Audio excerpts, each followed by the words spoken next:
Would you want Jeremy Pruitt back as a Tennessee defensive coordinator? Okay. I'm going to let you go first. But I'm going to give you the backdrop, kind of support your point before you even make it. Everything he did is legal now. He is a good evaluator, if not great evaluator, if not elite evaluator of talent. And I don't use the words elite and Jeremy Pruitt in the same sentence very often. Okay. But he is an elite talent evaluator. Caleb, what do you say? You'd probably take him back, wouldn't you? I'm going to throw you a curveball, Dave. A gigantic curveball. If I were a college football head coach at certain programs, I would take him as a defensive coordinator. If I were at Tennessee, I would definitely want him as a position coach or a recruiter.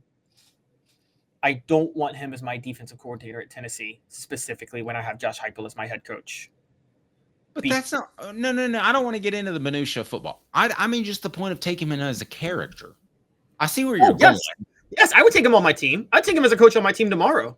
Caleb's going to say he's a bad fit schematically with Josh Heupel's offense, and he's absolutely right. But I just want to talk about, I wouldn't dare bring that guy back. That guy broke rules that he signed contracts. No. Hold on. He broke rules that he signed contracts that he would follow. Now, they're not sins in the eyes of the Lord. So this is not like Penn State stuff. But he signed that contract. He got that paycheck based off him following the rules. He didn't follow the rules. Here's the other thing that I think you've got to give me, Caleb, is I would have concern that he's just a malcontent. Anytime you got somebody that tries to sue their former employer, don't you always wonder? And especially since his lawsuit was so incredibly hollow, just having a malcontent around the office is not the best business practice. You see what I'm saying? Forget whether or not he can coach, forget whether or not he broke rules, and they'd be rules now. But he just seems like a guy that, I don't know, personality-wise, maybe you could do a little bit better. Okay. So you want me to forget the rules part for a minute? Ronnie says Pruitt would find a way to cheat during NIL. Go ahead. I'd still take him as a coach on my team. Yes. Okay. I don't care how many times he says I don't care what you guys think of that accent. I don't care any of that. Okay. Joe, you're right. He's an idiot. Dude knows ball. The dude knows ball. Okay. And he can coach on one side of the ball pretty darn well. Can he run a program? No. He is. It's funny. We used to say this about Derek Dooley. Jeremy Pruitt was actually a micromanager too in many problematic ways, particularly on defense. Can't run a program. Wouldn't let him ever be a head coach. Would I let him be a position coach or even a coordinator? Yes. Yes. Absolutely. Every single of Alabama's first 3 national championships happened with Jeremy Pruitt on the sidelines as an assistant coach. Nick Saban's calling card was the secondary. Jeremy Pruitt was his secondary coach. Jeremy Pruitt was the one who churned out all of those elite defensive backs from Alabama in the NFL in the early 2010s. Now you're going to say that was all Nick Saban, okay? And so I'm just saying that no, Jeremy Pruitt had a huge role in that, okay? Jeremy Pruitt as a coach, yes, Jeremy Pruitt knows ball on one side of the ball. Yes, I'd take him as not as a head coach, as an assistant coach. I think he knows football better than a lot of people were giving credit for. I think in some ways he may know ball better than Josh Heupel, even if Josh Heupel is not as much of even if Josh Heupel is a better schematic coach. I disagree with that. I think he knows position ball. I think he knows technique. I think he knows that. I don't think he's better scheme. So I said that, but no, that's what I was saying. That's what I said. Yeah. So I would take Heupel in that regard. The other thing that you have to remember, and I can't remember who it was that brought this up. It was right up the line. He did talk a lot of stuff about Tennessee. He's a Bama guy. So what Travis is hinting at is, whether or not he's meaning to, is that he's a mercenary, right? Well, yeah. all coaches are mercenaries. Josh Heupel is a mercenary, but there's a difference between a mercenary who enjoys the process and a mercenary who's just bumbling around like a doofus. Okay, so I mean, Josh Heupel, I've said it before. If the Dallas Cowboys gave him $50 million a year, he's probably cruising out of here and he's the next head coach of the Cowboys, right? I mean, who wouldn't? Who's not going to take the $50 million? I mean, I'm not knocking him. I mean, it's just a fact.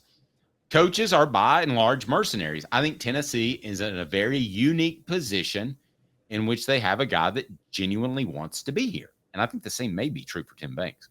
But at some point, he's going to be a head coach. Well, Jeremy Pruitt was never like that. He was never willing to be open-hearted.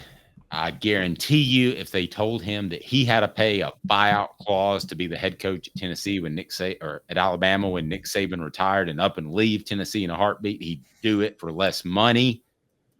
He's the ultimate of the mercenaries. If you look at his resume, how many different teams has he coached for? He doesn't want to lay roots. He doesn't want to be someplace for a long time. That's not the kind of coach that I think you want in Tennessee's culture. And I'm going to use the C word that I've been using too much, people have told me, so I've laid off on it. But I think he would disrupt Tennessee's culture as well. Give me that. I mean, I'm not going to give you that. I'm talking about as an assistant coach, all assistant coaches are mercenaries. All of them. Every Nick Saban assistant has been a mercenary. Who cares? If you're a good head coach, you rotate your staff in and out pretty easily.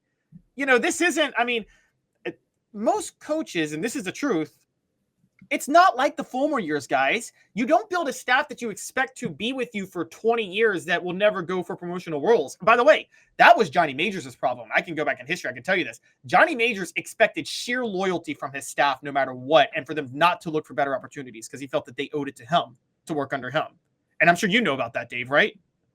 Yes. And J-Mac, you're right. Teachers, fast food workers, talk show host, we're all mercenaries to some Everybody's a mercenary. Yeah. Okay. Yeah. So Travis, I'm going to give you this. Travis says, hold up. You're saying Pruitt's a better talent evaluator, better defensive coach, and now a better coach than Hype.